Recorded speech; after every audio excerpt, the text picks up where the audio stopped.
Le regret, c'est que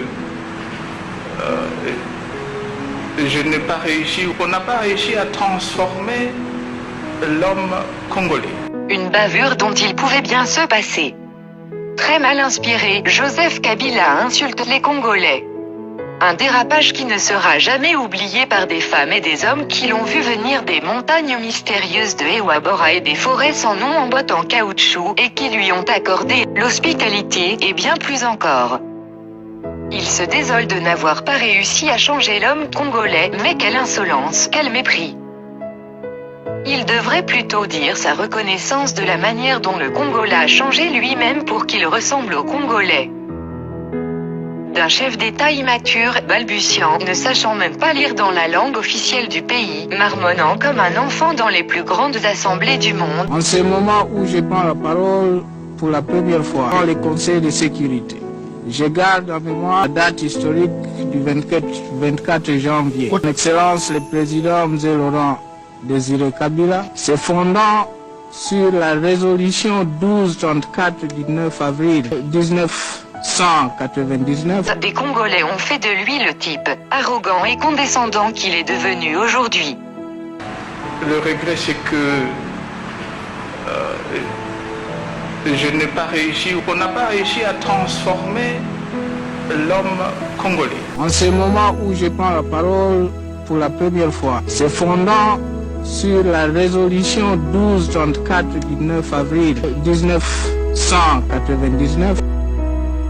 Merci à son prof de français Ngoyi Mokena qui a également été chargé avec d'autres Congolais de lui fabriquer une identité, de lui fabriquer l'identité congolaise, de le changer lui, l'anonyme, en homme congolais.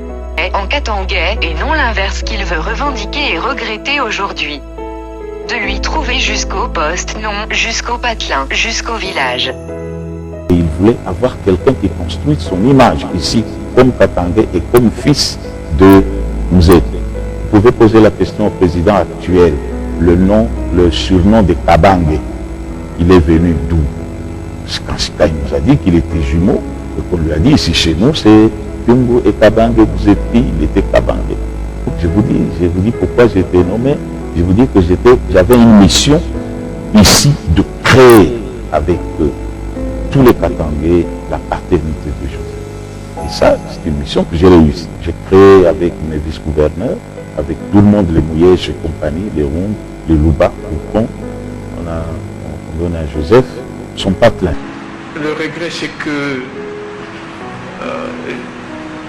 je n'ai pas réussi, on n'a pas réussi à transformer l'homme congolais.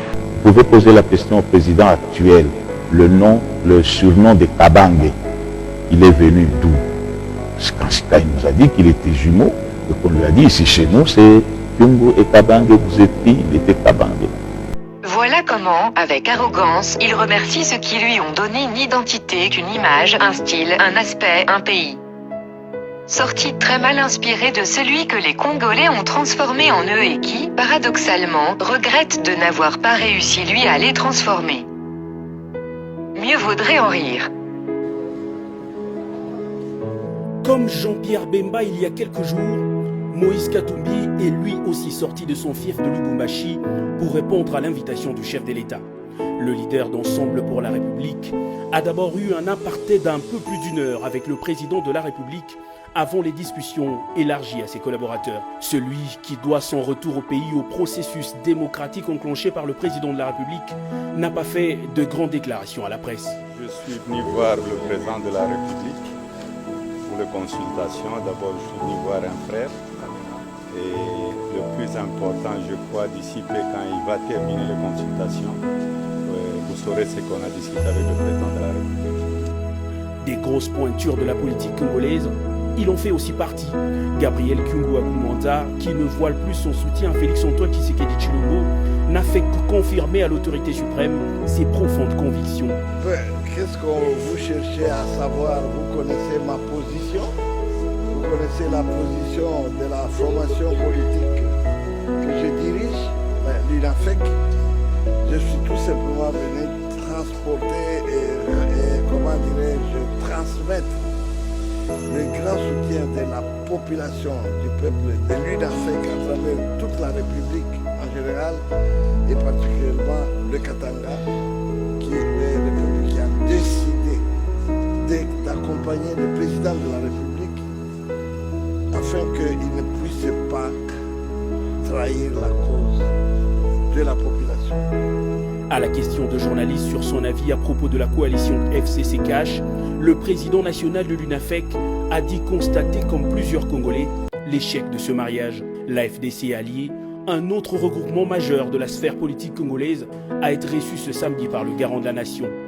Modeste Bahati Lukwebo, qui le conduisait, affirme avoir déballé le contenu de leur plan de sortie de crise avec le président de la République. Nous avons fait un plaidoyer pour la paix, la bonne gouvernance, gouvernance politique, gouvernance économique, gouvernance climatique, gouvernance diplomatique et sécuritaire. Nous avions par exemple proposé qu'on puisse instaurer des barzas communautaires au niveau de chaque province pour que les communautés prennent l'habitude de se parler. Le notable Nekongo, Nemwanda Nsemi, a lui aussi exposé sa pensée au chef de l'État. Le leader de Bundu Dia Congo a rassuré son soutien inconditionnel à cette action salvatrice pour le pays lancée par Félix-Antoine Tshisekedi. Moi je pense à l'allure où va le pays. Je demande de mettre à la gauche et à la droite de mettre quelques glaçons dans son verre de whisky. Outre les politiques, les artistes musiciens ont eux aussi répondu favorablement à l'invitation du chef de l'État. Josarnio Kalongo, Blaise Boula, Evoloko ou encore Paul Balenza rêvent eux aussi d'un Congo nouveau. C'est une première depuis que notre pays est Congo, qu'une autorité convie les artistes musiciens que nous sommes à participer à une consultation. Nos papas, nos aînés qui étaient à la table ronde, ils étaient partis, même pas pour participer, ils étaient partis pour agrémenter la table ronde. Et là, c'est une première. Et nous lui avons remis notre mémo que nous avons préparé. Et il a répondu à certaines questions, certains de nos désidérateurs. Tout doucement, les pièces de la carte se constituent et l'option de l'union sacrée de la nation se solidifie.